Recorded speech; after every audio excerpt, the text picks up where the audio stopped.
16 साल रहे। प्रहलाद महाराज 36,000 साल तक माँ के गर्भ में रहे और गर्भ के अंदर ही क्लास चल रही थी, ब्लूटूथ और वाईफाई से क्लास चल रही थी।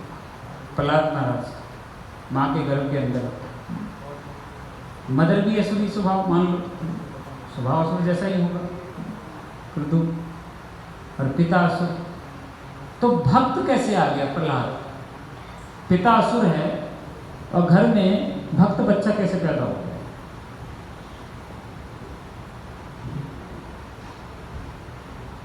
क्योंकि हिरण्यकशिपु हमेशा विष्णु चिंतन करता रहता है, दुश्मनी निकालने के लिए। तो हमें भी चिंतन करना चाहिए कि हिरण्यकशिपु और शिशुपाल की तरह चिंतन नहीं करना, हमें भगवान के सौम्य रूप का चिंतन करना है। क्या करना है? सौम्य रूप। कितने सुंदर राधा मीनाचंद का गोल गोल से गाल निकले हुए, कितने सुंदर दिखते हैं। इन भगवान के मुख को निहारना चाहिए, इनसे प्रेम करना चाहिए, सेवा करना चाहिए। इतना अच्छा लग रहा है भक्त लोग सेवा करना। अगर भगवान और वैष्णव ये दो सेवा अच्छे से हो जाए, भगवान की सेवा और वैष्णव की सेवा अच्छे से हो जाए, हरिनाम अच्छा होता रहे, तीन चीज करते रहे, मंदिर अपने आप बढ़ता रहेगा और ज़्यादा करने की आवश्यकता नहीं। प्रेम मैत्री के साथ इस चीज़ को करते रहे।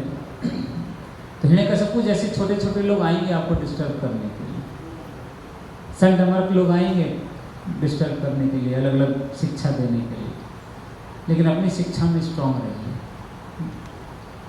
प्रभुपाद जी नारद मुनि के ही अवतार हैं, ये मान लीजिए, सत्ता बेस अवतार है नारद मुनि जी के। नारद मुनि भक्ति के अवतार है, तो हमारे लिए प्रभुपाद जी भी अवतार ही हैं, अलग से नहीं है। तो प्रभुपाद जी ने अपने ग्रंथों में सब कुछ दे दिया है। तो सबसे बड़ा क्या है, कॉपरेट करते हुए अपनी साधना बढ़ाएं, डिमांड कम रखें, और जो सुना है वो एज ए प्रचारक नेचर वो रिपीट करते रहे, सबको प्रचार करते रहे। जो दिखे उसको प्रचार करो, जो दिखे उसको प्रचार करो। क्रिश्चियन मिशनरी वाले करते हैं ऐसा, मुस्लिम्स प्रचार करते हैं। हम लोग प्रचार में धीमे हैं, थोड़ा पीछे हैं, हम लोग घबराते हैं, डरते हैं प्रचार करेंगे। जो मिले उसको प्रचार करो। चैतन्य चरितामृत में आता है, वो तो एक डेड बॉडी को प्रचार करने लगे। उनके गुरु ने बोला, आज्ञा दी कि जो भी व्यक्ति मिले उसको प्रचार कर देना। वो घर से बाहर निकले, डेड बॉडी मिली उनको, बोले गुरुदेव को क्या प्रचार करूँगा। फिर भी गुरु ने बोला था डेड बॉडी को प्रचार करो, गए डेड बॉडी को प्रचार किया, हरे कृष्ण मंत्र बोला, डेड बॉडी जिंदा हो गई। बोले बहुत बढ़िया। एक हाथी मिला, पागल हाथी, तो आचार्य ने उसको प्रचार किया, वो भक्त बन गया, वैष्णव बन गया। और ऐसे वैष्णव बना कि जाके मंडी में जाता था सब्जी लेने के लिए, यहाँ भी जाते ना मतलब मंडी में, तो राशन की दुकान पे जाता था, वहाँ से राशन की बोरियाँ उठा लाता था बाहर से, सोंड में लपेटा और राशन की बोरी उठा। तो उन दुकान वालों ने बोला कि ये वैष्णव तो है, तिलक झोली तो लगाए, पर व्यवहार अच्छा नहीं। बोला क्या है, वो सारा उठा लेता है। तो हाथी को बोले ऐसे नहीं, आप जाओ थोड़ा प्रणाम करो और बोलो जी कुछ दे दो। तो हाथी जाता था, दुकान पर खड़ा हो जाता था, है ना, हरे कृष्णा बोलता था, सूंड से हरे कृष्णा बोलता, तो लोग उसको पहले से ज़्यादा सामान देने लगे थे, फिर उसको लाभ के बेचते थे सामान। तो हमारा व्यवहार बहुत ज़्यादा मायने रखता है। वृंदावन मंदिर में वहाँ एक बैल था, बोलकाट बैल, कुछ दिन पहले उसका शरीर पूरा हो गया बैल का। तो बैल को क्या करते थे, मंडी में से उस बैलगाड़ी को, बैल पे सामान रख देते थे और कोई नहीं होता था उसके साथ। वो बैल मंडी से अपने आप वृंदावन तक आ जाता था, कहीं बीच में किसी को मारता नहीं था, कोई रुकता नहीं था, चुपचाप मंदिर में आता था और कीर्तन सुनते रहते, माला करता था। बोले जी माला कैसे करता था? मुंह से बोल बोल के जब भी करता था। जब उसका शरीर पूरा हुआ तो भक्तों ने, जैसे कि वैष्णव का शरीर का अंतिम क्रियाक्रम किया जाता है संस्कार, वैसे उसका संस्कार किया, एक जानवर का संस्कार।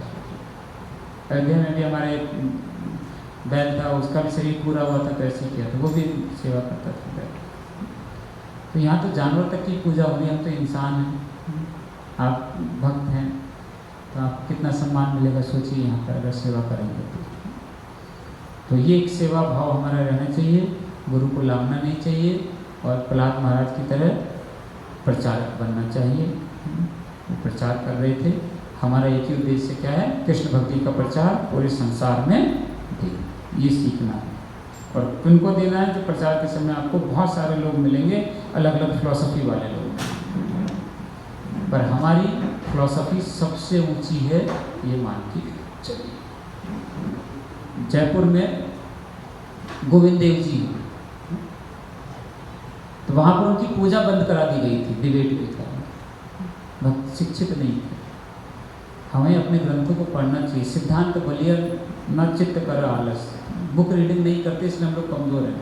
लेक्चर्स नहीं सुनते, आप कुछ मत करो, केवल प्रपात जी के लेक्चर सुनते रहो, केवल प्रपात जी के लेक्चर्स, तो बोल्ड प्रीचर बन जाओगे। हम घबराते इसलिए कि पढ़ते नहीं, तो पढ़ते रहे। तो वहाँ सेवा बंद करा दी गई थी। फिर कौन गए थे वहाँ पर डिबेट के लिए?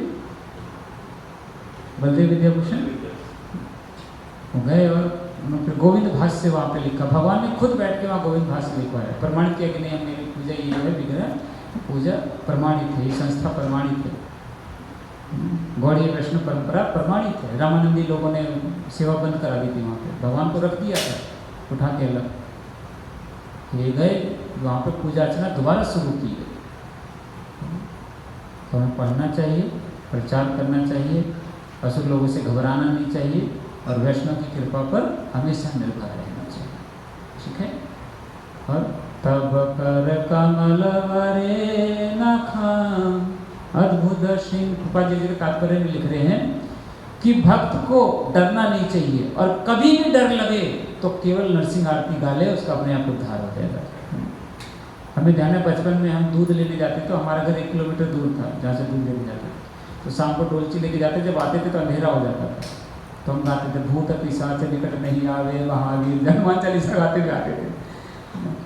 लेकिन जब इस्कॉन में आ गए तो अब क्या निकलता है, नमस्ते नरसिंह। भक्त ऐसी आदत डालनी चाहिए कि घर से गाड़ी स्कूटी ड्राइव कुछ भी लेके निकले तो स्टार्ट करने से पहले हाथ जोड़ के नरसिंह आरती गाएं, घर से बाहर निकलने से पहले नरसिंह आरती गाएं, ड्राइविंग करने से पहले नरसिंह आरती, कहीं टूर पे जाएं तो नरसिंह आरती गाएं। ये अभ्यास डाल लेना है, बिना इसके जाना ही नहीं। मेरे ऑफिस में मेरा कुलीग था पीने वाला पियक्कड़, सुबह शाम बिना उसके काम नहीं चलता, लेकिन उसे एक सीखने वाली क्या चीज़ थी, जब भी वो स्कूटर LML स्कूटर था उसके पास, स्कूटर स्टार्ट करने से पहले ऐसे करता था, टच करते ना, मैं देखो पी रखी है ना, शाम को कुल्ला भी उसी से करता था, शाम सुबह भी कुल्ला उसी से करता था। तो ये इतना कॉन्शियस था कि किक मारने से पहले LML स्कूटर में वैसे ठुकता था ताकि कोई ठुक ना जाए। भगवान कृपा से ठुकता रोज था, पर रोज ऐसे वो करता था, है ना, प्रणाम करता था। वो शराबी की कॉन्शियसनेस है, तो हमारी कॉन्शियसनेस क्यों नहीं? मैं अपना बता रहा हूँ, कई बार मंदिर में अल्टर में आता हूँ, वहाँ पे टेम्पल हॉल में आता हूँ, तो मैं भूल जाता हूँ कि तुलसी महारानी जी इनको प्रणाम करना है। मैं अपना बता रहा हूँ, सबको प्रणाम कर लेते, तुलसी महारानी को प्रणाम करना भूल जाते हैं। बगल में कोई सीनियर डिवोटी होते हैं, उनको देखना भूल जाते हैं। कई बार तो लोग प्रभुपाद जी को प्रणाम करना भूल जाते, बाद में अच्छे प्रभुपाद जी बैठे हैं। तो अलर्ट रहना चाहिए। छोटी छोटी चीज़ें हमें, है ना, कृष्ण से दूर कर सकती हैं, भगवान से दूर कर सकती हैं। तो नरसिंह आरती फिक्स कर लीजिए कि मुझे करनी है। ठीक है। हरे कृष्णा। श्रील प्रभुपाद की। कोई प्रश्न है आपका तो पूछ सकते हैं, शाम को भी थोड़ी सी कथा रहेगी। अभी तो मैंने कुछ टीचिंग्स या कुछ एप्लीकेशन अपने लिए मैंने रखे, आपका कोई प्रश्न है तो पूछ सकते हैं। आज ज़्यादा से ज़्यादा जप कीजिएगा, माला कीजिएगा। हरे कृष्णा। तो जी का धन्यवाद करेंगे, बहुत अच्छी हमें प्रहलाद महाराज की शिक्षाओं से प्रभु ने हमें ज्ञान प्रदान किए। किसी का कोई प्रश्न? कुछ ऐसा है नहीं प्रश्न भाई? तो हरे कृष्ण महामंत्र से धन्यवाद करेंगे प्रभु जी का। हरे कृष्णा कृष्ण कृष्ण हरे हरे, हरे राम राम राम हरे हरे। प्रभुपाद की जय।